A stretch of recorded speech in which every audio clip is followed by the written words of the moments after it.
Manchester United dilaporkan berusaha membajak Declan Rice di depan mata Arsenal di jendela transfer saat ini.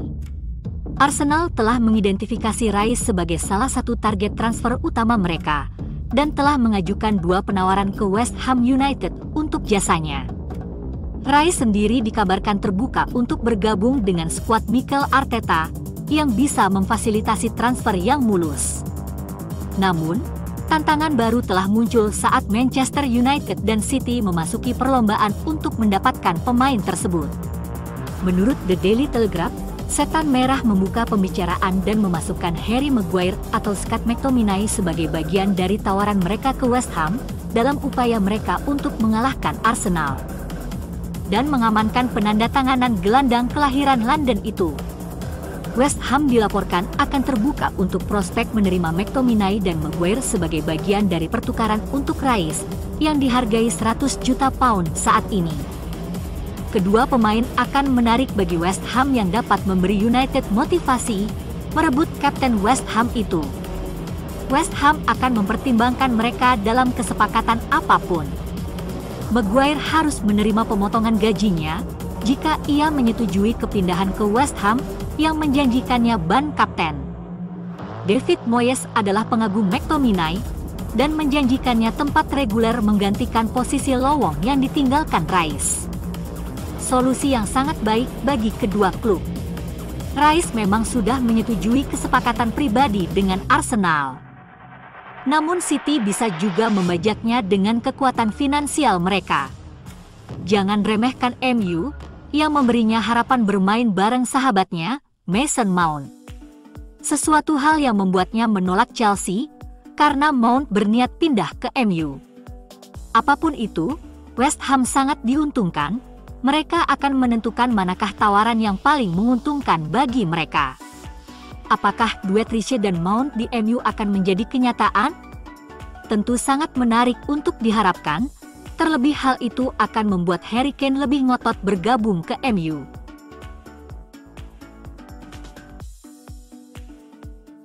Declan Rice, Mason Mount, dan Harry Kane dikaitkan dengan MU dan Luke Shaw mendekati dan membujuk ketiganya dalam latihan timnas. Manchester United tampaknya membuat kemajuan untuk Mason Mount hari ini. Mereka mengajukan tawaran resmi kedua mereka untuk gelandang Inggris itu. Seperti yang disebut oleh David Ornstein dari The Athletic, Chelsea menerima tawaran senilai 50 juta pound, yakni 45 juta pound, 5 juta pound tambahan. Dengan segera Chelsea menolaknya karena menginginkan menjadi 65 juta pound, yaitu 60 juta pound, 5 juta pound tambahan. Valuasi harga yang sama dengan Kai Havertz yang dilepas ke Arsenal. Ini adalah selisih 15 juta pound, yang signifikan untuk menyelesaikan kesepakatan ini. Fabrizio Romano telah menambahkan perincian lebih lanjut pada klaim ini, dengan menyatakan bahwa tawaran ini ditolak hanya dalam beberapa jam. Oleh karena itu, dapat dimaklumi, Dewan Chelsea tidak terlalu memikirkan tawaran ini, yang tampaknya tidak akan meningkat secara substansial. Selanjutnya, Romano mengklaim bahwa MU tidak mau diintimidasi untuk membayar biaya gila-gilaan. Ini kemungkinan besar berarti mereka tidak akan menyerah begitu saja pada tuntutan Chelsea. Namun, ahli transfer mengklaim bahwa pembicaraan sedang berlangsung, jadi kemungkinan akan ada tawaran ketiga, dan jumlahnya bisa jadi serupa dengan penawaran Arsenal kepada Havertz. Untuk MU, sikapnya jelas. Mereka ingin merekrut striker, gelandang, bek tengah, dan penjaga gawang. Idealnya, Mason Mount adalah pilihan lini tengah utama mereka. Mount bisa bermain box-to-box atau sebagai gelandang kreatif. Para pengamat menilai kesepakatan untuk Mount akan segera selesai dengan Chelsea berniat cuci gudang, menyeimbangkan keuangan demi aturan financial fair play. Sejauh ini mereka telah sukses menjual sejumlah pemain dengan harga bagus. Kubu Mount sekali lagi memberitahu Chelsea bahwa mereka tidak akan menandatangani perpanjangan kontrak. Langkah tersebut dianggap sebagai upaya untuk memberikan tekanan ekstra pada Chelsea untuk menyetujui kesepakatan sebelum United membatalkan minatnya sebuah proposisi yang telah mereka ancam. Manchester United telah memberitahu Harry Kane untuk melakukan sesuatu jika ingin transfernya ke MU jadi kenyataan. MU meminta Kane memaksa keluar dari Tottenham musim panas ini, menyusul laporan bahwa dia masih ingin pindah musim panas ke Old Trafford. Kane berharap bahwa United akan membangkitkan minat mereka dan meluncurkan tawaran untuknya, meskipun pemilik Tottenham bersikap keras atas masa depannya, menolak menjualnya di bawah 100 juta pound. Harga yang membuat MU mundur dari niat awalnya, meskipun obsesi Erik ten Hag untuk membawanya ke Old Trafford, MU merasa dia terlalu mahal dan tidak mau membayar label harga yang dikenakan Tottenham padanya. Tetapi menyusul berita bahwa Kane masih tertarik untuk bergabung dengan United. Klub telah mengatakan kepada kapten Inggris itu untuk berupaya menekan Tottenham lagi dan membantu kepindahan ke Manchester jika dia menginginkannya. Manchester United telah memberitahu Harry Kane untuk melakukan permintaan transfer kepada Tottenham untuk memaksakan langkah. Niat Kane ini juga didasari beberapa tanda bahwa saga pemilik baru MU akan segera diselesaikan dalam waktu dekat.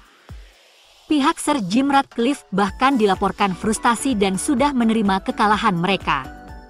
Sementara pihak Sheikh Jassim dari Qatar semakin optimis setelah Avram dan Joel Glazer setuju dengan saudara-saudara mereka untuk menjual penuh Manchester United. Namun proses pengambil alihan ini akan memakan waktu 6 hingga 8 minggu sampai resmi. Itu artinya segala urusan transfer pemain masih berada di bawah kontrol Glazer.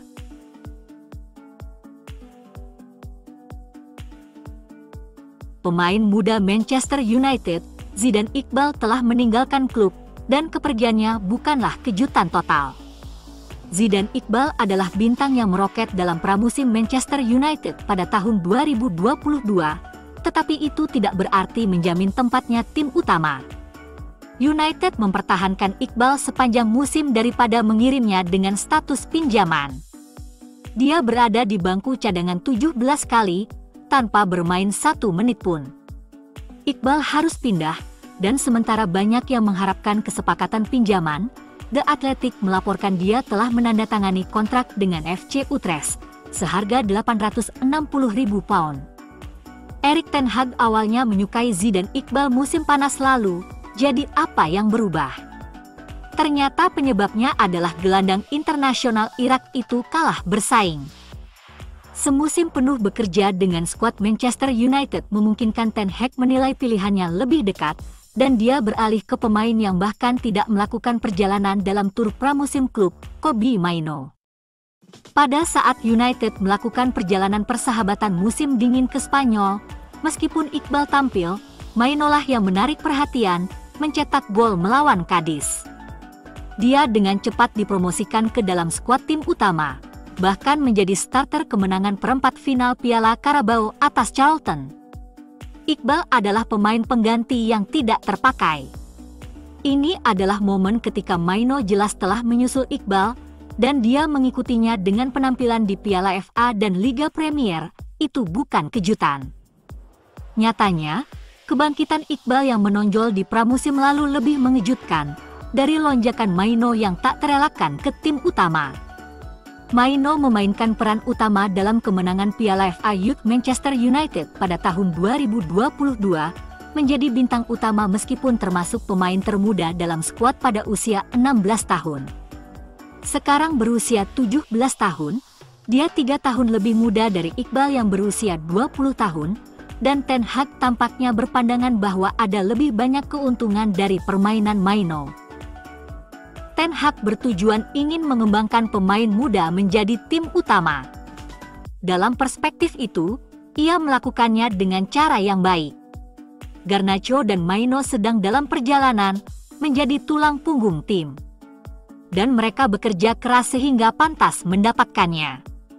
Bukan hanya keduanya, Ada dan Gor yang disertakan dengan tim pertama dan membuat kemajuan yang baik, bersama dengan Isak Hansen Aaroen yang akan tampil di pramusim. Pada usia 20 tahun, dan kehilangan seluruh musim di mana dia bisa bermain, Iqbal tidak bisa menunggu lagi. Mainono lebih punya waktu, dan sepertinya Maino juga jauh lebih berkembang dalam pandangan Ten Hag. Sky Italia sekarang melaporkan bahwa United telah menawarkan Roma kesempatan untuk mengontrak Donny van de Beek, dan sementara Giallorossi menyukai gelandang tersebut, dia bukan prioritas mereka saat ini. Roma mungkin tertarik pada kesepakatan pinjaman, tergantung pada keuangan mereka, dan tergantung pada apakah Van de Beek bergabung dengan klub baru pada saat mereka berminat. Roma telah meresmikan 2 rekrutan baru, Houssem Aouar dan Evan Ndika, yang tiba dengan status bebas transfer. Mereka juga mencoba untuk mengontrak Youri Tielemans, tetapi langkah itu tidak berhasil. Sementara itu Fabrizio Romano mengungkapkan situasi aneh yang menyangkut David De Gea. Pemain internasional Spanyol itu masih diharapkan untuk kembali ke Manchester pasca liburannya untuk menyelesaikan kontrak baru, tetapi seperti yang ditunjukkan oleh The Athletic, United saat ini santai mengenai situasi tersebut. Pertama, klub merasa tidak terburu-buru untuk menyepakati kontrak baru, meski sang pemain sudah berstatus free agent pada akhir Juni, dan juga karena klub sudah menyiapkan daftar alternatif. Setan Merah mengadakan pembicaraan dengan Andre Onana dari Inter Milan. Sementara David Raya dari Brentford dan penjaga gawang Porto, Diogo Costa, serta kapten Everton, Jordan Pickford, juga terus dikaitkan dengan kepindahan. Situasi aneh juga menimpa Dean Henderson, yang menghabiskan waktu dengan status pinjaman di Nottingham Forest. Klub Nottingham ingin mengontrak lulusan Akademi United itu secara permanen. Namun, Henderson justru menyatakan ia siap kembali untuk pramusim di MU, bukannya ingin mencari klub baru. Mungkin dengan De Gea pergi, dan kiper baru tidak didatangkan karena anggaran transfer United yang terbatas, Henderson akan jadi kiper utama di The Theatre of Dreams. Waktu Henderson untuk bersinar bisa tiba secara tak terduga.